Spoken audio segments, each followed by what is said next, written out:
দেখে শুনে খেলবে না, দিলে তো গ্লাসটা ভেঙে। বিশ্বাস করেন স্যার, আমি ইচ্ছা করে মারি নাই। আমার মাফ করে দেন, এটা জরিমানা দেওয়ার টাকাও আমার কাছে নাই। তা না হয় দিলাম, কিন্তু তোমার সাথীরা পালিয়ে গেল কেন? স্যার ওরা ডরে পালাইছে, ওরা ভাবছে আপনি ওকে মার দেন। আর মারবো কেন? তুমি তো আর ইচ্ছে করে ভাঙনি। ঠিক আছে থাক। এই শোনো, এই রিপন মিয়ার বাড়িটা যেন কোন দিকে? কেন স্যার, আবার লোক আপনার কি? আব্বা মানে? তুমি কি রিপন মিয়ার ছেলে? যে আমার নাম আজাদ। ও আজাদ, এখন তুমি তোমাদের বাড়িতে নিয়ে চলো আমাকে। এই রাস্তা দিয়ে তো গাড়ি যাইবো না, কাঁচা রাস্তা, পায়ে হেঁটে যাইতে হবে। আমি না হয়ে গেলাম, তোমার নাতনি তো হাঁটতে পারবে না। কোনো ব্যাপার না স্যার, আপনার নাতনি আমি কোলে করে লয় যেমন। আরে কি বলছো এসব? চিন্তা করেন না, আমি আপনার নাতনি ফেলামো না। কই আপনার নাতনি, কই দেখি। দাদু, এটা কে? আর আমাদের কেয়ারটেকার রিপন মিয়ার ছেলে। কেমন আহমকের মতো একটা কাজ করছিল। গ্রামের ছেলেরা একটু সহজ সরল হয় দাদু। চলো তোদের বাড়িতে নিয়ে চলো। ওই বাদাই মাটা গেল কই? আয় আজাদ, দেখ কেডা আইছে। আমাকে জমিদার সাহেব আর উনার নাতনি। আসসালামু আলাইকুম। ওয়ালাইকুম আসসালাম।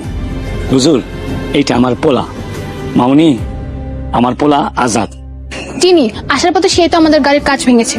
খসর মায়া, তুই আপারে কয়ে দিস তোরে আমি মজা দেখা মনে। তুই গাড়ি কাজ মাংস আজকে তরে। থামো থামো। অনেকদিন পর গ্রামের টাটকা শাকসবজি আর পুকুরের তাজা মাছ খেয়ে ভীষণ প্রশান্তি আছে। আজকে তোমারে পাইছি, আব্বার কাছে বিচার দিছিল না, দেখো মজা কারে। এই কি হয়েছে আপনার? চোখ খোলেন। এই এই কি হয়েছে আপনার? আমার কি হয়েছিল? আমি কোথায়? আমি আয়া দিয়ে আপনি এখানে অজ্ঞান হয়ে পড়ে আছেন। কি হয়েছিল আপনার? ভূতের মতো কি যেন একটা দেখেছি। দিনের দুপুরে ভূত? ওই তো সামনে কিন্তু কবরস্থান, এখানে বেশিক্ষণ থাকা যাবে না। চলেন, আমাকে একটু বাসা নিয়ে চলেন, পানি খাবো। আচ্ছা, কাছে আমগো বাড়ি, তাহলে আগে আমগো বাড়িতে চলেন, তারপর আপনার বাড়িতে আমি দিয়ে আসবো না। আচ্ছা ঠিক আছে। ঠিক আছে। অভিনন্দন মামা, আরে এসব কি হচ্ছে? আপনি এত বছর পর গ্রামে আসলেন, তাই ফুলের মালা দিয়া আপনার বরণ করে নিলাম। ও কিন্তু আপনাকে তো চিনতেই পারলাম না আমি। নিয়ে আপনার মামাতো ভাইয়ের চাচার দুঃসম্পর্কের খালাতো ভাইয়ের আপন বোনের ঘরের ভাগিনার একমাত্র পোলা। তার মানে মামা, আপনি গ্রামে আইছেন শুই না আপনার সেবা করতে চলে আসলাম। যতদিন গ্রামে থাকবেন আমরা দুইজন আপনার সাথে থাকবো। এসে যখন করেছো, ঠিক আছে থাকো এখানে। যাও ঘরে যাও, বিশ্রাম নাও। মা, মা এক গ্লাস পানি লাও তো। তাই আল্লাহ, ছায়া মামুনিরে নিয়ে আসতো। হ্যাঁ মা, ওই পানি খাইবো। চলো মা, ঘরে চলো। না আন্টি, বেশি দেরি হয়ে গেলে দাদু চিন্তা করবে। তোমারে চা নাস্তা না খাওয়াই আমি যাইতে দিব? ঠিক আছে যেতে পারি, তবে একটা শর্ত। কি সত্য? আপনার মতো আমাকে শাড়ি পরিয়ে দিবে। তুমি শাড়ি পরবা? হ্যাঁ। মাশাআল্লাহ মা, তোমারে তো অনেক সুন্দর লাগতেছে। সত্যি? হ, তিন সত্যি। Thank you aunty. কিরে ভাদাই মা, তুই এইভাবে হা করে তাকা রইছিস কেন? আন্টি, ওর নাম কি ভাবেই মা? আরে না, ওর নাম হচ্ছে আজাদ। সারাদিন টোটো করে ঘুরে বেড়াইতো, এই জন্য বাদাই মা করে ডাকি। এখন ছায়া মামুনি রে জমিদার বাড়িতে দিয়াই। ঠিক আছে চলো। এই, তুমি আমার দিকে এভাবে হা করে তাকিয়ে আছো কেন? কই হা করে তাকে মুখে?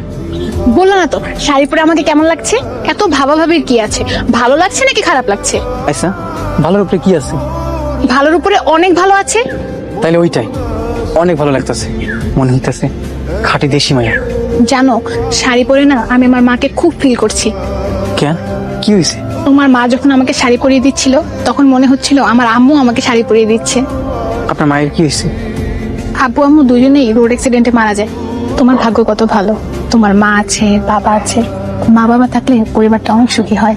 হ, ঠিকই কইছে, আমার পরিবারে সুখ শান্তিতে ভরা।